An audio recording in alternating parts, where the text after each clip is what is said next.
Hi everyone. I was so sort of watching that session up on the balcony that Helen had to actually come and get me and go, you're on next. I think some of the stuff that Radio Play are doing, truly fantastic.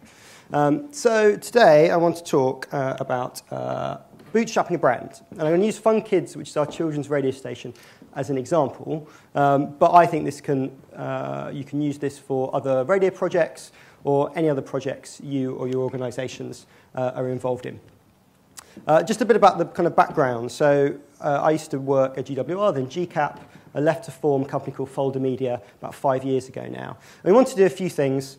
We wanted to do some consultancy and services for radio stations and media companies, and we wanted to build and manage some digital platforms. Under no circumstances whatsoever did we want to launch a radio station. That was almost the first thing we said when we set up our business. Now, whether you work in community radio or BBC or local radio, what you know is no matter how many staff you've got working for your station, radio is an all-encompassing beast that will just suck them all in. And for a new company, it was really important that we weren't going to be distracted. So we launched a radio station. And why did we do that? Well, an opportunity arose to acquire a station that had existed for a while that we'd previously had some involvement with. We looked at it and thought that,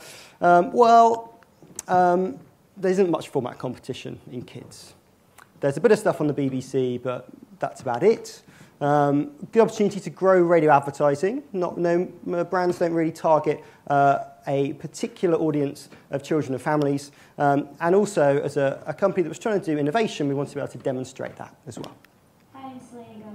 So this is how fun works.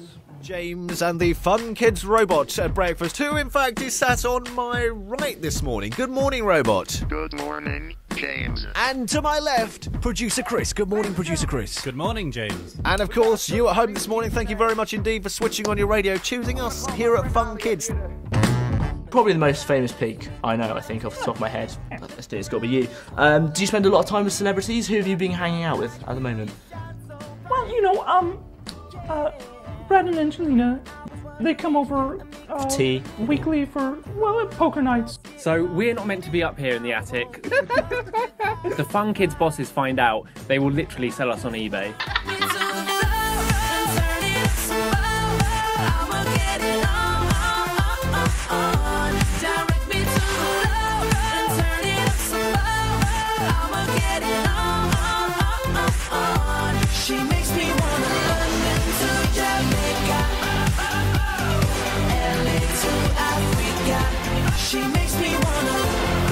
Hi, we're the Wiggles.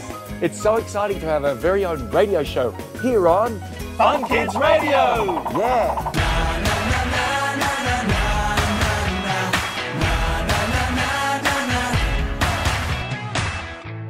I don't know where they are. We're back. I'm sorry, it took ages and I'm so sorry. What are you wearing? It's an elf. Yeah, and you are on a Christmas hot dog. Baby, you light up my world like nobody else. The way that you flip your head gets me overwhelmed. But when you smile at the ground, it ain't hard to tell. You don't know, you don't know you're beautiful. Only you saw what I can see. You'll understand why I want you so desperately. Right now I'm looking at you and I can't believe you don't know. You don't know you're beautiful. You don't know you're beautiful. That's what makes you beautiful. So how do we go from an organisation that didn't want to launch a radio station to building this kind of infrastructure that sits around this kids brand? So let's talk about a few core areas. Number one, fish where the fishes are. Where are your audiences? How are you going to reach them? What are the best platforms to do that? We're multi-platform by default because we have to be. We don't have an analog license, much as we'd like one. But what we have to do is look where our audience are and try and reach them. We're less about how we broadcast and more about what we're trying to do, which is broadcast to kids and families, wherever they are. Now, clearly, we started with the basis of radio, and that's a key part of what we do and a key way that the station's successful. But actually, we're in the business of reaching families. Now, we do that on digital radio, For us, we're on in London, which is one of the highest digital radio areas. So again, lots of potential audience. And a good high percentage of people in the area tuning into digital. Of course, there's a website and now an iPad app that sits alongside that. And we're on mobile devices too, most of which we haven't built ourselves. There aren't Fun Kids apps for all the different mobile phone platforms. There's one for the iPad that we spent a lot of time and effort on. But the others will push listeners to tune in. And we will push listeners to Radio Player because we think that's a better user experience. We're less concerned about owning the means of distribution maybe than traditional radio stations are. We just want ears and people to connect with us. I was a bit worried about putting the station on TuneIn to start with. I was a bit concerned about putting someone in between me and my listeners. And then when I got the figures, I was just shocked that there's 120,000 instances of listening just on the TuneIn apps each month.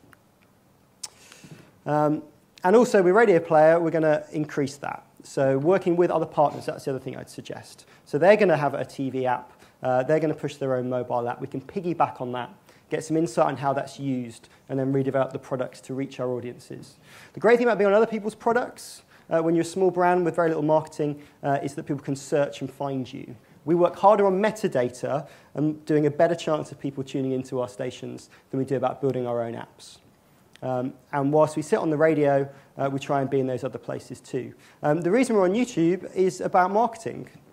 People searching and coming across us and teaching them that we're a radio station. So if you're launching new products, where do you have to go for people to find out where you are? Same with iTunes. We launched iTunes purely to appear in the store in places where people are consuming audio content. It's grown hugely, 300,000 downloads a month, got 60 channels on iTunes. And the reason we're running 60, and I think we're only a third to the BBC in absolute, is it gives us just better chances of appearing in search. Again, purely driven by marketing. So just on those platforms, so very much an awareness grow for things like social media and email. The vast majority of our listening and consumption is still digital radio. That's where the most of our hours and reach comes from. And then out of area listeners streaming and mobile. If I had to turn off platforms, internet would go much quicker than DAB, just because that's where the volume of our listening is. OK, next one is, my clicker stopped. What's your focus? As a new startup, you haven't got much money, haven't got much resources. What is it that you're trying to do? What have you got to focus on? For us, we have two questions we always ask on anything about hiring a presenter, deciding to interview someone, spending money on outdoor marketing. Does it grow our revenue? Does it grow our audience? If it doesn't do it, we just don't bother. And I think it's really important if you're a small organization or you're in a big organization doing a small thing, to really drill down to the thing that you want to achieve and put some really hard and fast rules in. Some people say that like the top bit is like a kind of mission statement that you brainstorm out. This is much more than that. This is the thing that we look at for every single aspect of the radio station. Because at the moment, no revenue, no audience means it doesn't exist. I think that's the same for lots of startups. Third one, developing the right structure. We've all worked in radio stations, and pretty much they're all the same. For commercial radio, left for advertising, right for programming, the two just kind of meet for arguments. We haven't got enough time or people to worry about those things. What's our aim? Our aim is to create content and distribute it to reach audiences. That's it. We tend to do a lot of that on the radio, but we do it in other places too. What we try and make sure is that we don't have those traditional divisions, and we build new workflows. So about a year ago, we knew that YouTube was doing really well for us, so everything had to be filmed in HD. We also knew that a lot of the connected TV stuff was coming. It was altering the workflow of all the team, so that became the default behavior. Other thing, especially I think for lots of small startups, everyone in the business does commercial and understands why it's important. Now, that might be a commercial read, that might be selling a competition, that might be going to a live event. Everyone knows that if the money comes in, the station exists, and actually we can invest in the programming. Commercially, it's not a dirty word for us. Just as a quick example, here's our staffing for fun. The numbers on the right are the amount of days we get from the people on the left. So Alice is the only person that works full-time on Fun Kids. We get about 4 days from Joe and Josh. People in the middle we get 1 or 2 days from, and that includes me. And in effect, those middle people are experts at what they do. And because they're experts, it means we can't afford them. So these are other people who work in Folder or Create, who are one of our production partners with Fun. And we get access to some really great knowledge understanding. So Byrne is a brilliant music scheduler, a really focused music scheduler, schedules quite a few CHR stations around the UK and some overseas. So he's across an element of our music. He's had to get a bit better at some of the things that are important for us. But actually what he does in a day, I couldn't afford a full-time music scheduler, so he does an amazing job for me. And at the bottom, there are presenters. So our presenters voice track everything from 3 minutes to 3 days before it goes out. It is up to them how they manage their shows. They've got keys to the studios. They can go in 24/7. If they've got a proper job and need to come in before that, they can do. If they want to fit around other freelance work, they can do that as well. But we've had to alter our structures to make that happen. There's 9 people that work on Fun, means we get to have all of this. Now, the other option is that I'd pay probably more like 3, actually, than 3.5 full-timers. The station, the project, wouldn't nearly develop as much as it could. I think if you're startups in large organizations, who are those people that you can get a day of that brings amazing expertise to what you do? Okay. Last thing, I think it's the last thing. Follow the money. So again, kind of talking more on the commercial side. We are a commercial business. We have to exist. We're very focused on cash. In a previous life, I used to work on lots of digital radio stations in a big PLC, where, to be honest, the PLC had quite a lot of money. We didn't necessarily have to worry that those little radio stations and startups made any cash. And that's probably why quite a few of them didn't survive, because at some point there was a reorg and someone looked at that list and thought, what's happening here? The fear of us running out of money for our bigger business means Fun's profitable for what we do. And I think sometimes you need that fear to push you on. And in any of the startups that you do, make sure that you've kind of got that fear to be able to drive you on as well. Just a little bit about structure, I think this kind of connects to it, really. So we're a very traditional radio station. We're Fun Kids' music radio station. There are songs, and then there are some presenters. Now, the daytime presenter is an imaginary cow, but ignoring that, it's very, very similar. And obviously, sitting around and outside that are some advertising messages as well. There's also kind of quite a lot of features. Now, because what's interesting about the features is what they are and how we interact with them. Some of it's third-party kids brands. So Thomas and Friends stories are licensed from Hit with a creative deal, which brings us amazing people to our station. What we found with a lot of, if you're a kids content creator who wants to be on television, the best you'll get is the TV broadcaster funding about 20% of your animation. So they're hoping that they'll make the money selling lunchboxes and books and sell through video. And what we've worked with a few of them on with Fun is to start building audiences and for them to pilot scripting before they then go to the next TV stage. Kind of a different way of looking at what we do. We also have features that are created by the station for purely creative reasons and some that are more traditional sponsored activity. Things that wouldn't necessarily exist if there wasn't money to pay for them. And how we make them is kind of split 3 ways. We have freelancers who we employ, especially on the sponsored side, very much similar to Comprod. We've got some budget, and so you can allocate that for them to make the piece. The Fun Kids team makes some of the features we need, and then we also have a talent bank. So we do kind of biannual trawls, student radio, anybody who's written in for work experience, where they can come to meetings where we talk about what is radio and what are the kind of things we're interested in. And then they can go away and make material, and it be reviewed by us and then broadcast on the station. It's a really great kind of stepping stone for younger producers. And actually for us, it's brought in quite a lot of interesting staff that go on to be paid staff as well. And I think in radio, we shouldn't just use the energy of others that we then maybe don't support later on.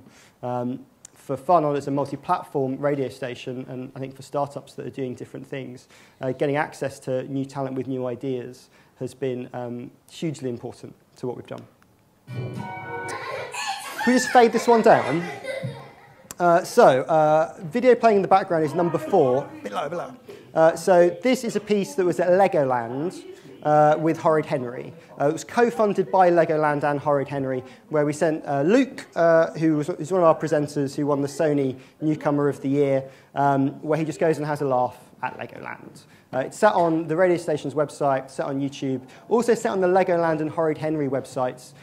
For us, pretty good, about 20,000, 30,000 views. Client all very happy. There was some associated radio content that works within the Ofcom rules that sat on the radio station. For us, quite a lot of the cash comes from different areas. So, of course, spot ads and sponsorships are important, but probably more the kind of 30, 40% than the 90 you'll see on other stations.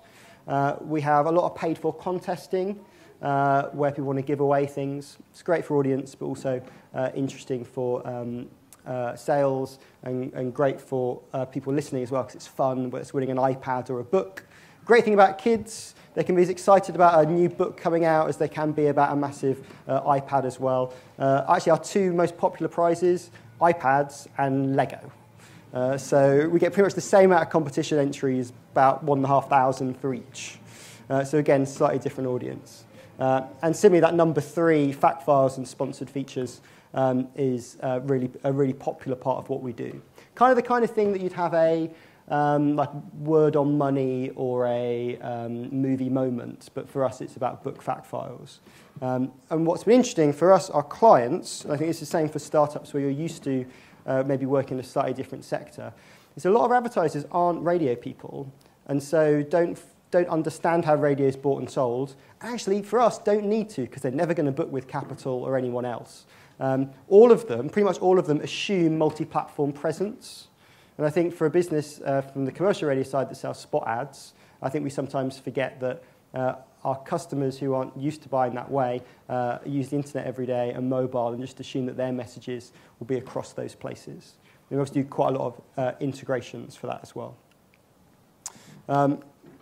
So those kind of 4 things, and I think it's applied for us, but I think it definitely applies for anything that you might be doing privately or in organizations. One, like, think about platforms and where your audience is, and not being sort of bonded to what pretty much went before. Really, what's your focus? What's the thing that you really concentrate on and go, that's what we need to do for this thing to be a success? And I think connected to that, what's the right structure to deliver that? Like last year, I said if I came into a radio station and burnt it all down, how would you rebuild it? Quite often we're not given that lovely opportunity, and it's sort of, for us at Fun, it's sort of evolved into something. But like looking back, creating that right structure for growth is important. And finally, if it's a commercial business, or there are aims or objectives that you could term to be commercial. And I think for a public service organisation, that might be about engagement or satisfying licence fee payers. What's the best way to do that? And what are the slightly different ways to achieve that and follow the money? And that's me. So thank you very much. I can't believe that we've been here for about 2.5, 3 hours, and we've talked about 12 or 13 completely distinct things. The format is great, and I'm just really pleased with it. It hammers through loads of different things. You can barely keep up. It's a bit relentless, but in a good way. It's been a great day. Lots of good people to talk to, lots of good people to listen to, and learn lots of good things.